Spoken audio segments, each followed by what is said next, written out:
Welcome back to Overvolted, where today we're going to go up to the Overvolted garage and check out what type of moped or scooter or whatever you want to call it you can get for 1,700 bucks online, shipped to your door. So this big pallet here is from Venom Motorsports, and it's actually two bikes. The first one that we're going to be looking at today is this slightly smaller one, and we're going to look at this one in another video. Once we birth the box out of this plastic, we're going to take a look at it. Okay, so I'm sweating a little bit. If weight is any indicator of quality, then this thing is great. Or it's an indicator that I need to work out. Maybe both. But with a little help from professional moving equipment, I got it over here no problem. Let's get this thing unboxed. Looks like some assembly is required. So I'd say for shipping, at least for mine, it gets a thumbs up. This is holding everything nicely together. Even the box wasn't too damaged, and they've got this magical material on here protecting everything, and each one of these little things is filled with unicorn breath because it's softer than air.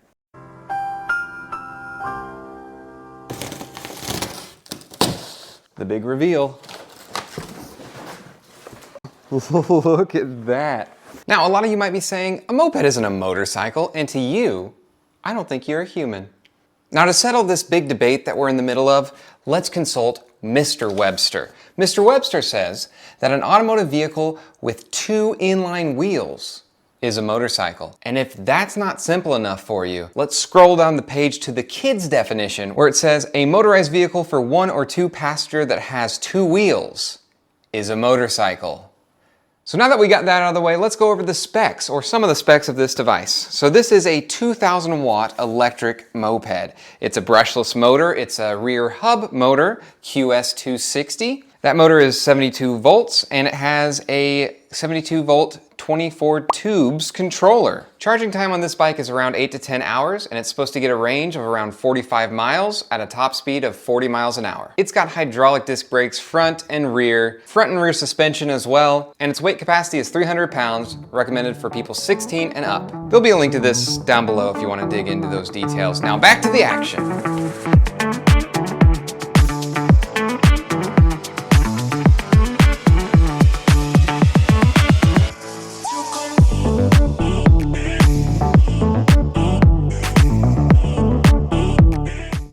So that whole cage came off with just a 10 millimeters, quick and easy to disassemble. Wow, they used a lot of unicorn breath. This was taped to the floor, and it looks like it's one of the front fenders. Look at that, white, nice, just what you want. Let's just say the moped kind of took some cues off of another Yamaha bike I know about, but this looks good. It's a good style, so I'm glad they styled it like this. It's kind of got a more aggressive off-roady look, or as aggressive as a moped can get. As I said, this is a 72 volt, 2000 watt motor, and the motor is right here built into the rear wheel. This is a 2000 watt hub motor from QS. And so far, I'm looking for some place where they would have the instructions and the handlebar risers and things like that. I'm guessing it's in the seat. So let's see if we can get in there. Oh, it's got a hairnet on it. That's nice. Ah, look what I found right there. Let's see if that does it. Ooh, that was a nice pop sound. Let's see what kind of trinkets you get. Aha, this looks like it holds the bottom of the handlebar. So this is your handlebar mount, the bottom plate of it, and then there should be another plate to loop over the top. We've got a bag of black circles. And here's the top of the handlebar mounts. Oh, there's a piece of tape. What does that piece of tape say? Please turn on the brake switch to on position to connect the power before you use the scooter. I agree. All right, it goes down here to this little breaker looking situation, and it's currently set to off. So that's what you will need to turn on before you use the scooter. Something, we'll figure out where that goes later. And the other something for the other side. A box. Ooh, this is your charger. Pretty good sized charger. And you know it's a charger because it says electric bike charger right there. Can't mistake it.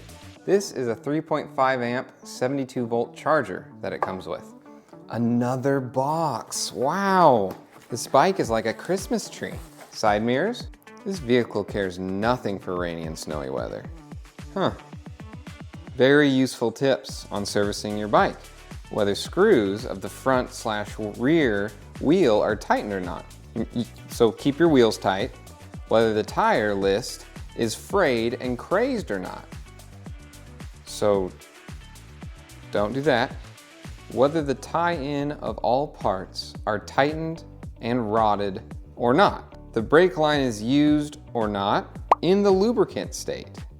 So as we saw in there weren't really any instructions on which order to assemble this in. So let's start out at the rear end here, and we are going to attach, it looks like there are 2 shocks here that need attached. So we're gonna do this part by just lifting up on the back of this and sliding, folding these shocks up, and they will fit right in these little shock mounts here. There's one on each side.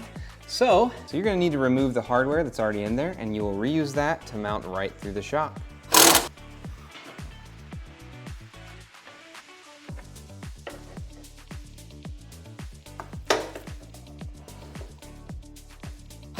All right, that's done. The next big thing is to go around to the front, and we've got to put a front wheel on, don't we?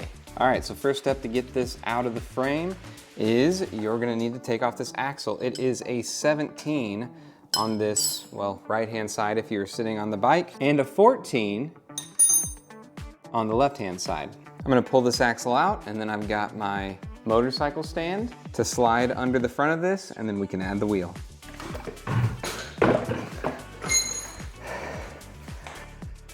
Easy. Okay, before we mount the wheel, there's a couple things that we can do. For one, it looks like this ships with a spacer for the brake pads, which is really nice. That way, if the handlebar gets squeezed, it does not pull the pistons all the way out and you have to push them back. So I like that it ships with a little spacer, so we will have to remove that. And then the other thing that we can do is, it might be easier to mount that front fender now versus after the wheel is in place. Here are the 3 bolts that you're gonna need. They're already on the bike, so just pull those off, pop the fender on, and screw those back in.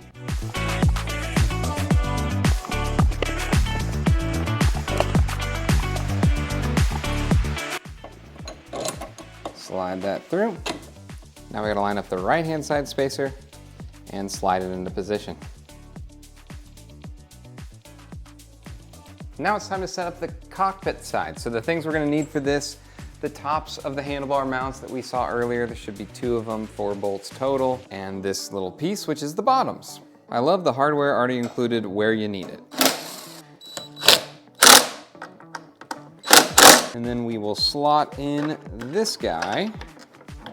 Okay, we'll fine tune it and get it all straight later once we get the holes lined up. Looks like it takes a 6. I don't think I'm gonna tighten those down all the way, just fairly snug until I get it on the ground, and then I can kind of figure out what angle I want these bars to be at. One more step here, they included 2 10mm screws with your kit. It should be basically all you have left with the kit, and that holds this up so that it stays just above the wheel. So let's put that on.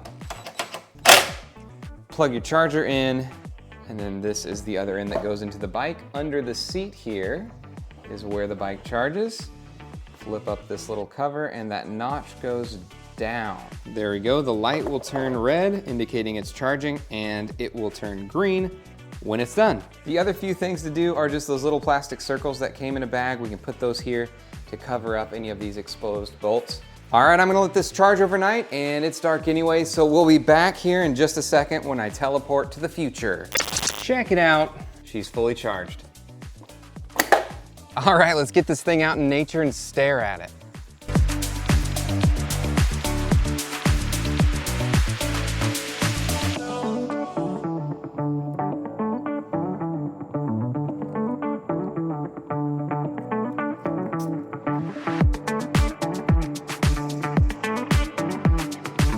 All right, now that we're out where we can see what's going on, we're gonna get the angle of the handlebars set, which feels pretty good right there. Tighten up these bolts. I kind of like the look of it without the mirrors, but you know, safety. These are nice and simple to install. They just thread directly in, tighten them down all the way, back them up to where you want them, and adjust this lock nut so it holds it in position. Look at this thing. I think it looks absolutely awesome. It's got that Zuma styling. I love the white. I don't necessarily love the red, but I could take those off and add a nice overvolted logo if I want. All right, let's go for a little tour. So, on the top of this thing, here's the cockpit layout. We've got a horn, another horn. You need horns on both hands, so that's nice. You've got this thing, which obviously is labeled very clearly. You've got lights.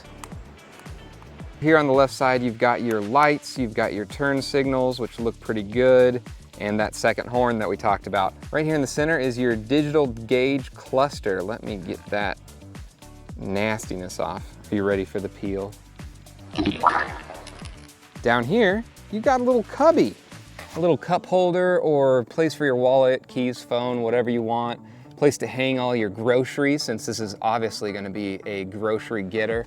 Oh, and I almost forgot, there are these things that we saw earlier that appear to be hand guards.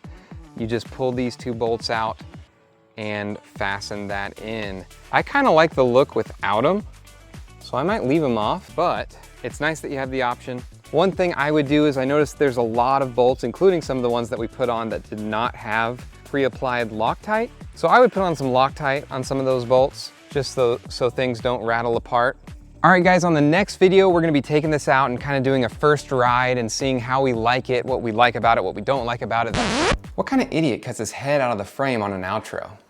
Let's just do this again. Next video, you'll see this bike doing a lot of cool things. We're gonna take it on a range test. We're gonna race it against a 50cc moped, which is kind of its closest gas competitor. Also, this moped can be tuned. So I've gotten the adapter that we need to tune the controller, and maybe we can get some more performance out of it. So I'll catch you guys in the next one.